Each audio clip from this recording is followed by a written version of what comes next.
this situation. I washed my hair and I shaved. Okay. I know you've been in this situation, Michael, a million times because it took me a long time to figure this one out.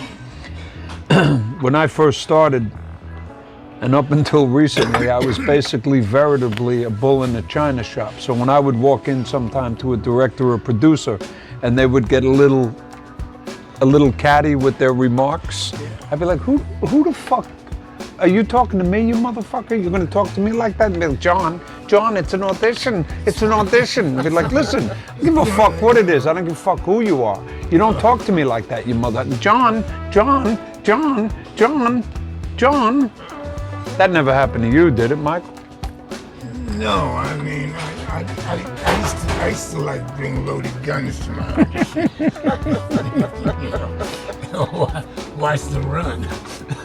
So let me tell you my Spike Lee audition. He was doing a film. He was doing a film on a book called Clockers. Were you in Clockers?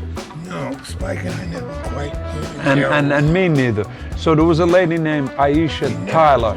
She was the casting director, and I read the book Clockers by Richard Price, who wrote The Wanderers. Yes, indeed. So we have a connection here. So when I go to the audition for Spike, and it's down at the De Niro Tribeca offices, and it's a big fucking deal, Spike Lee, and the agent I had at the time, God knows who she was. I think my agency was called We Ripped Them and Howl. You'll get that one. But I go down to the audition, and I walk in, and I had read the book, and I was gonna play an undercover cop. So when I walked in the room, Spike was doing that thing that Spike does, and I said, listen, motherfuckers, we rip them and howl. It's like my lawyer did.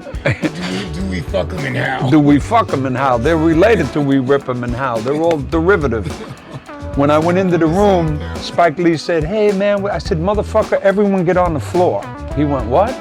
I said, everyone lay on the fucking floor. Spread your legs, spread your arms. He's like, what's going on? I said, listen, I'm playing a bigoted Irish undercover cop. This is the fucking way the character's supposed to be. I don't Audition was over. I don't particularly recommend that approach. No. That's when I was a younger man. Here's how I would do it now. Here's how I would do it now. You be the voice of Spike and I'll be me. Here's how I would do it now. Good afternoon. Everyone get on the motherfucking floor. Everyone get on the motherfucking floor. How you doing, Spike? How's those Knicks doing? The fuck out of here. Spike Lee, right over here. Right here. You're not a Knicks fan? Right here. I was a Knicks fan when Willis Reed, Walt Frazier, Earl Pearl, Dave DeBusschere, Bill Bradley. I'm not a Knicks fan. Spike Lee, right here. You want to do the right thing? See these two guys? If you're smart, Spike Lee, put us in a movie about a black and a white guy who don't get along. Now there's a concept. Oh, what a concept. What a concept. The Defiant Ones. They should put handcuffs on us and tell us to start running. Spike's made that movie already. No, Spike ain't made a movie yet. Oh, that's amazing. Watch it. You better get. I said it. I said it. Muppet, I said it. to back off. But I said it. But I'm telling you to back But off. I said it. Maybe Malcolm X. I'll give him that. Period. That's me. The greatest movie ever done. Of all time? Of all time. Pick one. Lawrence of Arabia. Oh my God. And The Godfather. The Godfather. I agree with you. It's The Godfather. It's a masterpiece. Or Lawrence of Arabia. I have to agree with Lawrence of Arabia, The Godfather, And? Dr. Zhivago. Oh, yeah. Oh, what do you mean? Oh, Oh, yeah. she's great. I mean, I like the girl. Yeah, She's those great. are- Well, what's the name of the girl? That was That was Warren Beatty's girlfriend, Julie Christie. Julie Christie. She's amazing. Rod Steiger, Interestingly enough, two of those films. Omar Sharif. Yeah, two of those films had Omar Sharif in That's them. right. Lawrence of Arabia and Dr. Zhivago. And interestingly enough, I think they were both directed by the same director. David Lean. They were both directed by David Lee. The Wanderers with John Wayne. What about On the Waterfront? Of course. On the Waterfront is great, but it's a matter of taste. You know, I mean, What about comedies? Comedies. I TV comedies. have a lot of affinity for Gage. You know, for Gadge. Kazan. Elia Kazan. Kazan's best movie for me outside of The Waterfront was A Tree Grows in Brooklyn, which was his first directorial debut, which he took from the novel written by Betty Smith. It's his first. You saw his brilliance right away, and he fought for all the actors in it because the studio didn't want any of them, and there was a guy named Richard Dunn that they didn't want because he had a little bit of a drinking problem. He was Irish, you know. We've been known to drink a little bit, No joke. and Kazan fought for him, and he won the motherfucking Academy Award. Great directors fight for the actors they want. Correct, Michael? I would say so. I would say so. There's an incredible kind of symbiosis between great directors and great actors. And affinity. They don't say much to you. No, they don't need to. That's right. They whisper in your ear and give you little adjustments.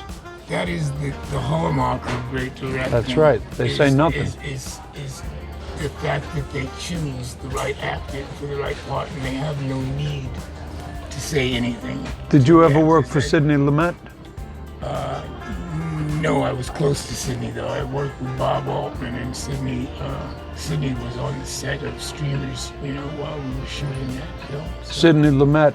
but yeah, I got an audition for Sidney Lumet in Silver Cup Studios, and I was so excited that I was going to meet Sidney Lumet.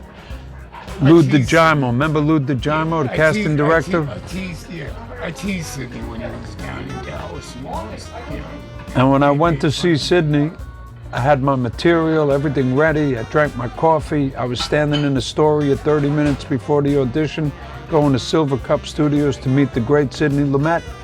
I walked into the room, ready to go, and Sidney Lumet said, "Darling, I've seen enough." you know, I worked with a great Sidney. And I got too. the job. I worked with I've a great, seen enough. I worked with a great Sidney too, and that Sidney, you know, just decided to cast me in a role which he hadn't even written the role for. You know, Sidney who? Pollock, Oh, good director. Great director. great acting director. Yes, too. yes. You know, I know, lovely, wonderful. What was actor the himself. role that he cast you in? He was the interpreter. Oh wow. Sean Penn and Wow. Sean Penn and what's her name? Sean. You're on your own. I can't save you. No, Sean Penn's ex-wife. Robin Robin Wright Wright. Penn? No, the other one. Madonna. No, the other one. Is The that- other one, did- you got three Tom- wives? Did he have another one? The tall God. blonde. Who? Charlize Theron. Oh, wow, another one? No, He had another wife? Are you sure, Sean Penn? Or are you mixing him up with somebody? no. Come on, man. She won an Academy Award. She was